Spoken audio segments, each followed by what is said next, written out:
The air inside London's Neasden Temple is a world away from the relentless hum of the North Circular Road just beyond its walls. Here, under the grand central dome, the scent of sandalwood and incense hangs heavy, clinging to the intricately carved pillars of Burmese teak and the cool white expanse of Italian Carrara marble. Every surface tells a story, a testament to a faith carried across continents and meticulously reconstructed by the hands of thousands of volunteers.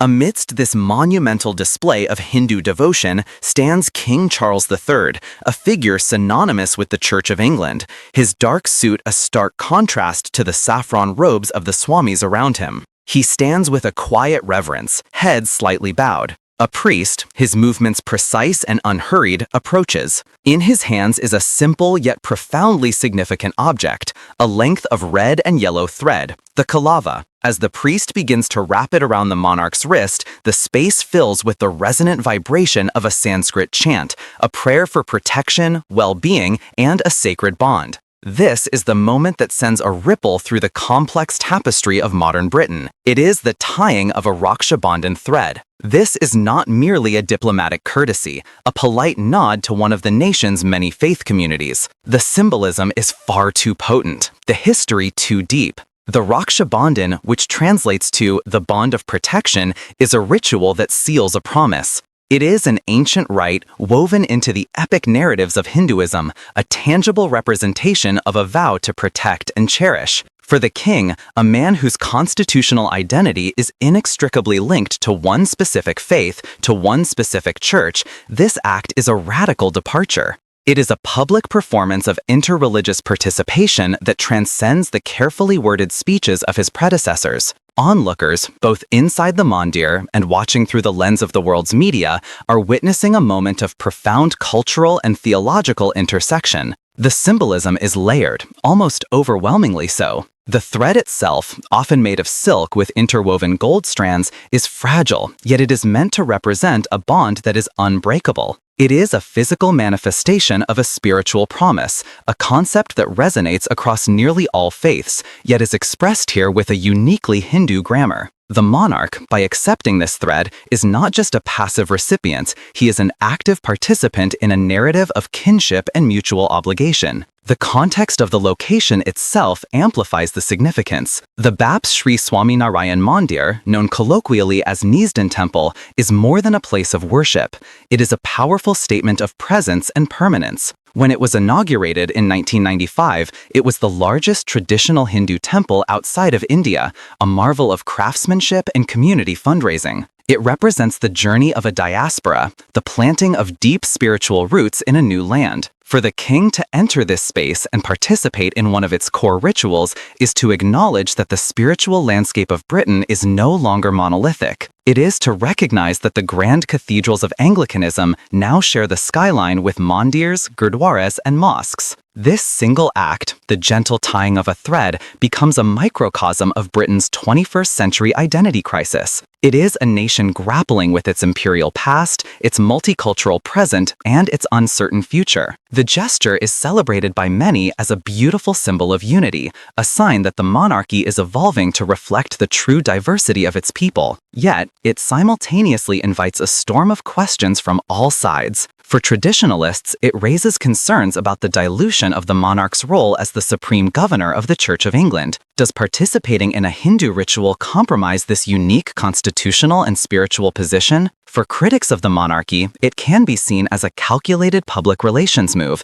a symbolic performance that masks deeper, unaddressed issues of systemic inequality and racial prejudice. They might ask if a thread on the wrist can truly mend the tears in the social fabric. And for many within the Hindu community itself, the moment is complex, a source of both pride and analytical debate. What does it mean for a ritual traditionally between siblings or within a community to be extended to the head of state? Does it elevate the tradition, or does it risk politicizing it, stripping it of its intimate spiritual context? The camera captures the king's contemplative expression as the final knot is tied. The thread is now part of his royal person. The chants subside, leaving a silence filled with unspoken implications. This ancient Hindu rite, rich with symbolism of protection and kinship, has been embraced by the head of the Commonwealth. What does this ancient rite truly mean in this new context, and what does it signify for the very soul of Britain? Building on that poignant moment at Neasden Temple, we must delve into the historical tapestry of both the Raksha Bandhan and the royal title it now so provocatively engages. To understand the weight of this intersection, we have to unravel the threads of two very different histories that have, for a moment, become intertwined on a monarch's wrist. The Raksha Bandhan, while popularly understood as a celebration of the bond between brothers and sisters, has a far more expansive and ancient lineage. Its roots can be traced back to the epic Mahabharata. In one telling, Lord Krishna cuts his finger, and Draupadi, wife of the Pandava princes, immediately tears a strip from her sari to bandage it. Moved by her selfless act, Krishna vows to protect her, a promise he later fulfills by miraculously extending her sari to save her from public humiliation. Here, the thread is not about pre-existing kinship, but the creation of a sacred bond through an act of compassion. Another origin story, found in the ancient text of the Bhavishya Purana, describes a fierce battle between the gods and demons. Lord Indra, king of the gods, is on the verge of defeat. His wife, Indrani, ties a sanctified thread, empowered by prayers, around his wrist. This amulet, this Raksha, gives him the strength to vanquish his enemies. In this context, the thread is a talisman, a conduit of spiritual power and protective blessing, given not by a sister but by a spouse, for the purpose of righteous victory. Over centuries, this core concept of a protective bond has been adapted and reinterpreted. In medieval Indian history, the story of Rani Karnavati of Chittor sending a Rakhi to the Mughal Emperor Humayun is often cited. Facing an invasion, the Hindu queen sought an alliance with the Muslim emperor by offering him the symbolic status of a brother. Though history records Humayun arrived too late to save her kingdom, the story endures as a powerful, if perhaps romanticized, example of the Rakhi being used to transcend religious and political divides to forge an alliance of mutual defense. In the early 20th century, the Nobel laureate Rabindranath Tagore famously used the Raksha Bandhan ceremony during the 1905 partition of Bengal. To protest the British plan to divide the province along religious lines, he called upon Hindus and Muslims to tie Rakhis on each other's wrists as a symbol of their unbreakable unity and shared brotherhood. The thread became a tool of political protest, a quiet act of defiance against a colonial policy of divide and rule. So, when that thread is tied on King Charles, it carries the echoes of all these meanings: the personal bond of Krishna and Draupadi, the divine protection of Indra, the interfaith alliance of Karnavati, and the political solidarity of Tagore. It is not a simple one-dimensional symbol. It is a rich, layered, and historically potent tradition. Now, contrast this with the monarch's own inherited title, Defender of the Faith. This title has a deeply ironic and exclusionary history. It was first granted in 1521 by Pope Leo X to King Henry VIII. The faith he was defending was Roman Catholicism, and the enemy he was defending it against was the Protestant Reformation, specifically the teachings of Martin Luther. Henry VIII's book, Assertio Septem Sacramentorum, earned him this papal honor. Of course, within a few short years, Henry would break from Rome, dissolve the monasteries, and declare himself the supreme head of the Church of England. The Pope rescinded the title, but in 1543, the English Parliament, loyal to its new sovereign, passed an act reconferring it upon Henry and his successors.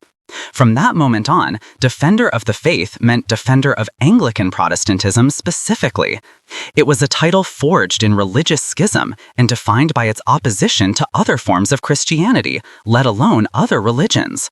For centuries, it has symbolized the monarch's unique and singular relationship with the established church. This is the historical collision we witnessed at Neasden Temple. As academic historian Dr. Eleanor Vance notes, this isn't just a nod to diversity, it's a performative reinterpretation of the monarch's spiritual role. Charles, even before becoming king, had mused about being a defender of faith in the plural rather than the faith in the singular. The ceremony at Neasden is the most powerful visualization of that shift we have ever seen. It's a deliberate move away from a singular exclusionary title towards an inclusive pastoral role for a multi-faith society. This act is therefore a theological and constitutional statement. It suggests a new monarchy, one that doesn't just tolerate other faiths, but actively seeks to honor and participate in their traditions. It reframes defense not as guarding one truth against all others, but as protecting the very freedom of religious practice for all citizens. It's a profound evolution from the title's origins in the sectarian conflicts of 16th century Europe. But this redefinition is not without its challenges. How does this reinterpretation of the monarch's spiritual duty impact the delicate centuries-old balance of religious identity and constitutional law within Britain? Extending that reinterpretation of royal duty, we must now explore the tremors this gesture sends through the very foundations of British society. The king's sacred thread is not just a personal amulet, it becomes a public symbol. And like all powerful symbols, it is a mirror reflecting the hopes, fears, and fractures of the nation itself.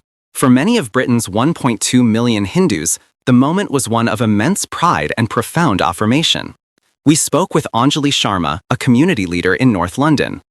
For generations, she told us, we have built our lives here, contributed to society, and maintained our traditions, sometimes feeling as if we were on the periphery.